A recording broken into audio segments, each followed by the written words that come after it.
Assalamualaikum warahmatullahi wabarakatuh. Kembali lagi bersama saya Andika Bayastayanto dalam materi mata kuliah pemrograman berbasis objek.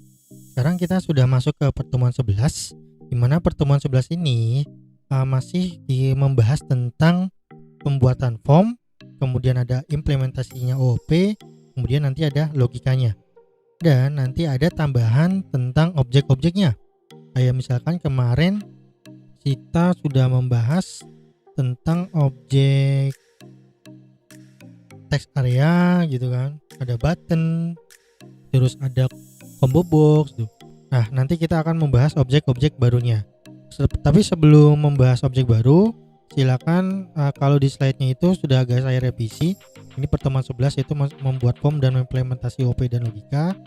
Kemudian kalau misalkan kalian buka modulnya, itu silakan buka yang di bab 13. Ini judulnya pembuatan form dan debugging error. Jadi sebenarnya yang materi yang bab 13 ini hanya pengenalan aja. Misalkan nanti ada debug atau error, cara problem solve-nya atau cara penanganannya itu gimana sih Pak? Gitu. Oke, pertama saya akan jelaskan apa sih debugging error itu. Ya. Jadi debug error itu di sini dijelaskan sangat penting dikuasai oleh programmer dengan jenis pemrograman bahasa apapun. Ya, mau Java, mau nanti ada Visual Studio, mau nanti ada Python atau yang lainnya. Nah, begitu pula dengan bahasa pemrograman berbasis objek ini atau Java. Jadi kita menggunakan NetBeans dalam pembuatan programnya. Nah, NetBeans nanti akan memberikan info atau tanda error di sebelah kiri area pengetikan source code. Nah, tanda error itu bisa berupa tanda, kalau saya tuh sebutnya tanda seru, ya.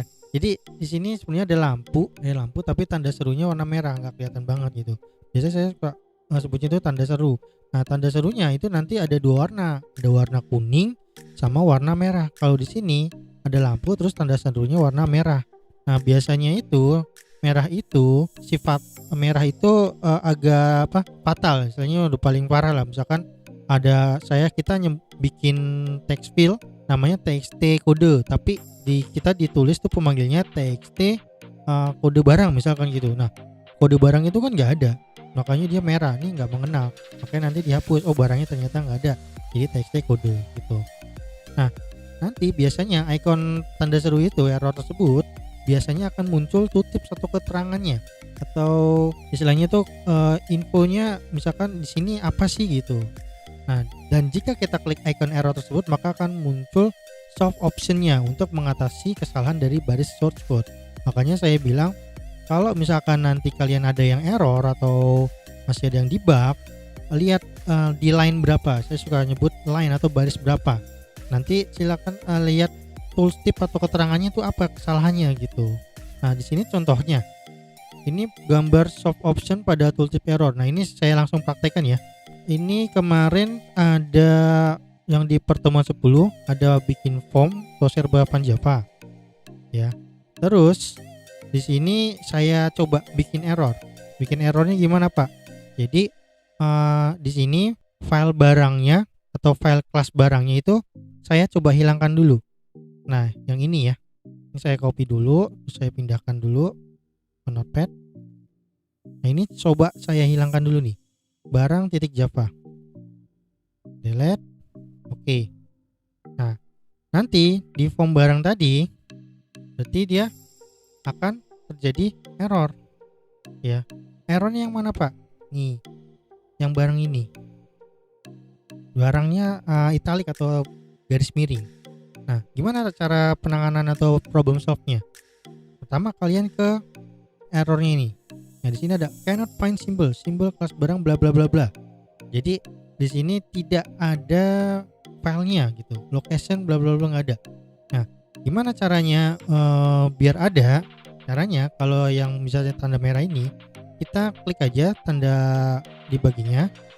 Terus nanti ada dua, create kelas barang in package form OOP atau create kelas barang in form OOP titik barang. Nah, ini biasanya pilihannya yang pertama karena masih dalam satu folder. Kan di sini packet itu source packetnya si form OP. Sedangkan tadi yang file kelas barangnya itu kan masih ada di dalam source packet OOP. Jadi biasanya saya pilihnya yang atas, yang pertama pokoknya. Nah, kalau jika saya klik yang pertama, nanti dia akan nge-create otomatis sesuai dengan nama barang yang kita deklarasikan di sini. Gitu. Ya, misalkan ini silakan kalian perhatikan di form OP atau source packet form OP tidak ada barang titik Java ya.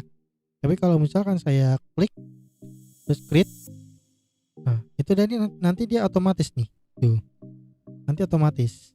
Jadi dia akan meng-create kelas atau file barang. Nah di form barangnya gimana Pak? Nanti dia akan solve, tidak ada garis lagi ya, dia tidak ada merah itu lagi gitu. Nah di sini kenapa dia masih tanda seru, karena kan si file barangnya tadi ini masih belum ada isinya. Kalau misalkan saya isi, saya copy dulu, paste, simpan ya, terus saya buka lagi form barangnya, terus kalian lihat, nah udah nggak ada. Berarti itu adalah cara problem solve-nya. Nah, biasanya nanti ada tooltipnya tuh seperti apa, makanya nanti kalian silakan kalau ada problem kayak tadi kasih tahu problemnya, telah dulu apa yang nggak ada. Nanti kalau misalkan kalian bikin sendiri nih, kalau misalkan kalian problem solve sendiri dan bisa, ya itulah problem solve-nya. Tapi kalau misalkan masih belum bisa, silakan tanya ke saya.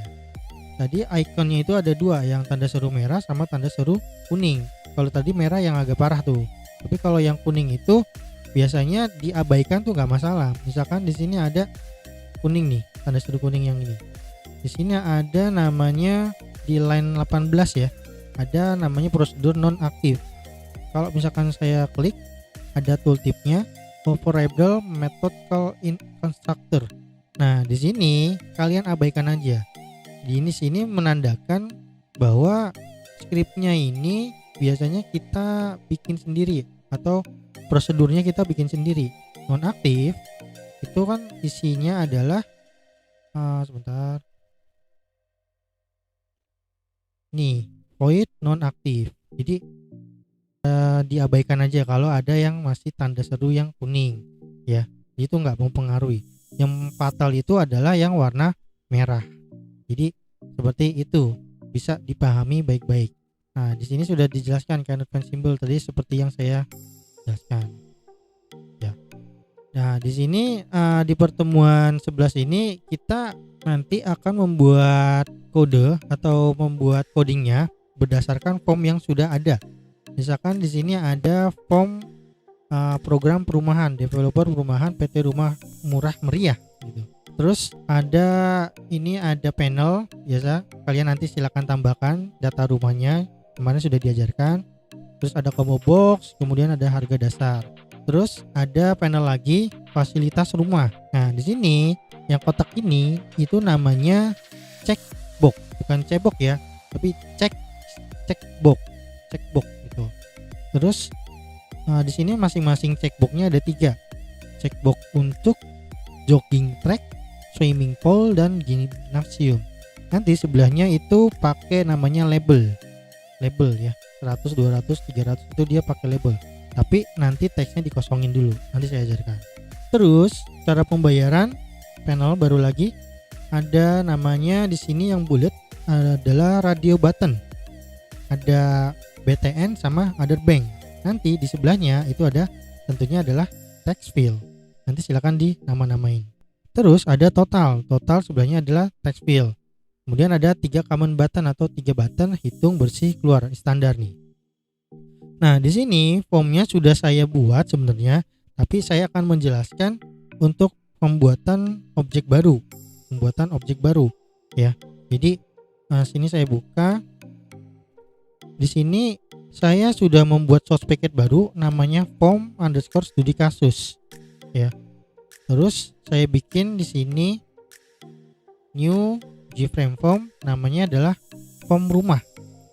Ini form rumah. Desain, nah ini. Jadi saya sudah buat gitu. Form_rumah. Nah, nanti di sini untuk script kelas dan script formnya itu sudah disediakan di sini. Ya. Jadi nanti kalau bisa kalian copy paste aja. Jadi biar gampang. Nanti ada masalahnya apa, nanti kita akan bahas bersama. Gitu. Ya. Oke, nah pertama untuk pembuatan form, silakan nanti kalian desain seperti ini. Nah untuk checkbox itu berarti yang ini ya. Ini saya bikin kayak form baru dulu aja. Contoh form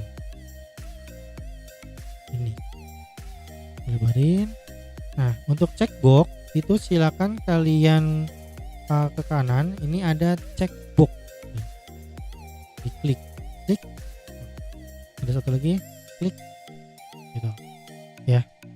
Kalau di sini contohnya diisi di dalam panel, oke nggak masalah. Ini saya delete dulu, terus saya bikin panel ya, panel, terus kita kasih nama misalkan title border, contoh checkbox ini ya. Nah ini kalau mau diwarnai boleh ya, misalkan backgroundnya jadi biru muda. Kalau sudah, masukin lagi checkboxnya, 1 2 ya. Nah ini namanya checkbox. Kalau checkbox itu sifatnya boleh milih lebih dari satu gitu. Makanya kalau misalkan saya jalankan ini, saya klik checklist, saya checklist, nah gitu. Jadi bisa lebih dari satu sifatnya untuk checkbox ya. Untuk penamanya itu berarti edit text, misalkan tadi saya buatnya jogging track swimming pool. Nah oke, ini saya edit teks ini untuk nama labelnya yang ke depannya itu, misalkan tadi swimming pool. Terus yang kedua misalkan gymnastik.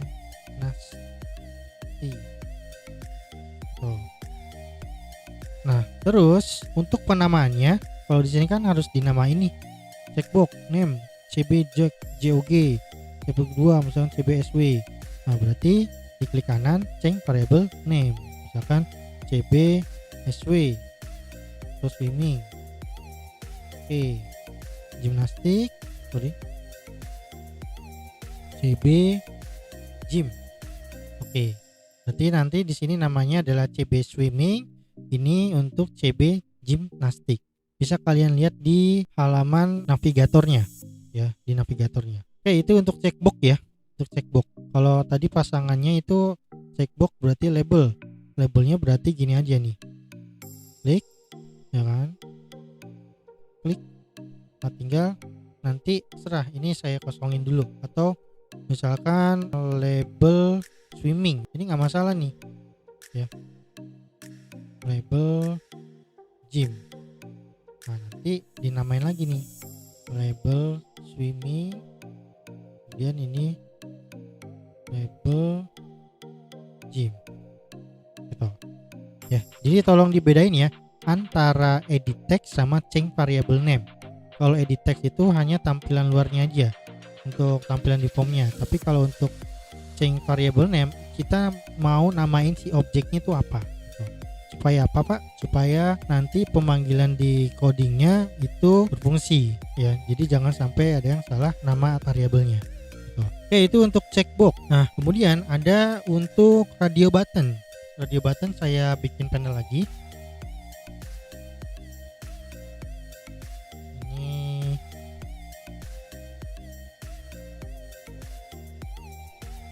contoh radio button. Oke, saya kasih warna dulu, misalkan merah. Oke, untuk radio button itu lihat di paletnya, itu namanya radio button. Kita klik satu, kemudian ini 2, 3. Berarti di sini sih kita sudah punya 3 radio button. Sekarang kita namain dulu deh. Oh tadi ada 2 ya, ini saya lihat lagi deh. Oke, untuk radio button kita kasih antar mukanya. Tadi adalah BTN, terus yang kedua other ya. Nah nanti namanya jangan lupa untuk variabelnya. Misalkan rbtn. Terus yang kedua other. Kalau lihat di sini ada text field-nya. Oke, kita tambahin. Text field-nya tadi ini 1 2. Ya. Berarti text field-nya ini saya kosongin. Biasa pasti dia akan mengerucut. Saya kosongin. Nah. Kemudian dinamain, misalkan di sini untuk txt btn misalkan. Jadi kalau misalkan dipilih nanti harganya keluar. Di sini txt other. Nah, sekarang untuk sifat sebuah objek yang namanya radio button, dia hanya boleh pilih salah satu. Ya. Beda dengan yang namanya checkbox. Checkbox itu bisa pilih lebih dari satu.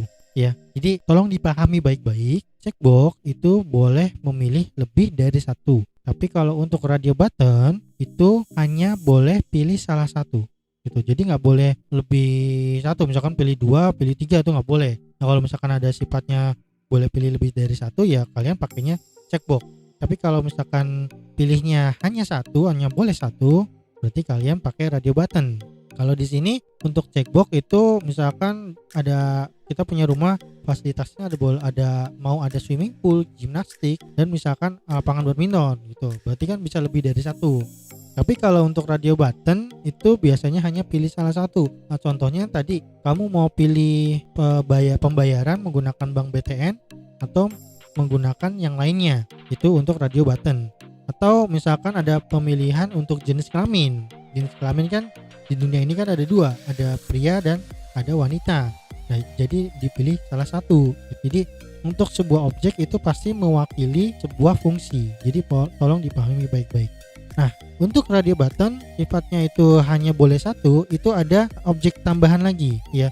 Di sini sebelum itu saya belum tambahkan ya. Misalkan saya running dulu. Nah, ini saya yang radio button, saya pilih BTN, saya pilih other. Nah, ini sifatnya masih seperti checkbox. Tapi kalau misalkan saya tambahkan namanya objek baru, yaitu namanya adalah button group. Ini button group ya. Button group itu fungsinya buat apa, Pak? Nah, fungsi untuk button group itu untuk menjadikan sebuah objek radio button hanya bisa pilih satu ya. Tapi kalau misalkan kalian tidak menyisipkan button group, itu tidak akan berfungsi untuk button radio buttonnya gitu. Nah, makanya di sini kita gunakan namanya button group ya. Caranya gimana, Pak? Jadi di sini sudah ada radio button ya. Tadi sudah saya praktekkan. Karena belum ada button groupnya, dia masih bisa pilih lebih dari satu.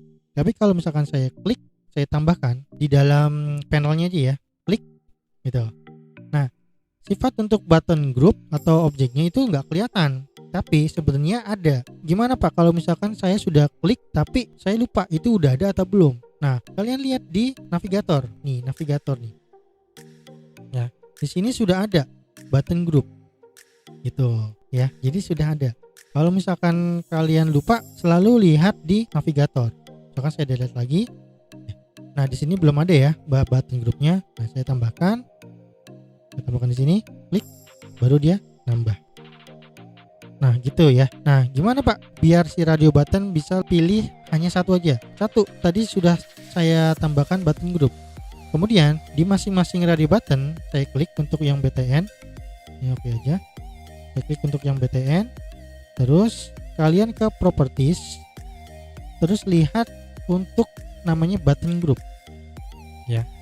Button group di sini dia non. Kita pilih namanya adalah button group 1. Gitu. Yang other juga sama. Diklik dulu yang other, baru button groupnya dipilih non, berubah jadi button group 1. Jadi fungsi si button group 1 ini adalah menyatukan banyak si radio button. Makanya di sini ada seperti kayak garis gitu. Jadi dia hanya boleh pilih satu gitu. Tapi kalau misalkan kalian belum membuat si button group, berarti dia pilihnya bisa lebih dari satu ya. Nah, coba saya jalankan lagi. Nih,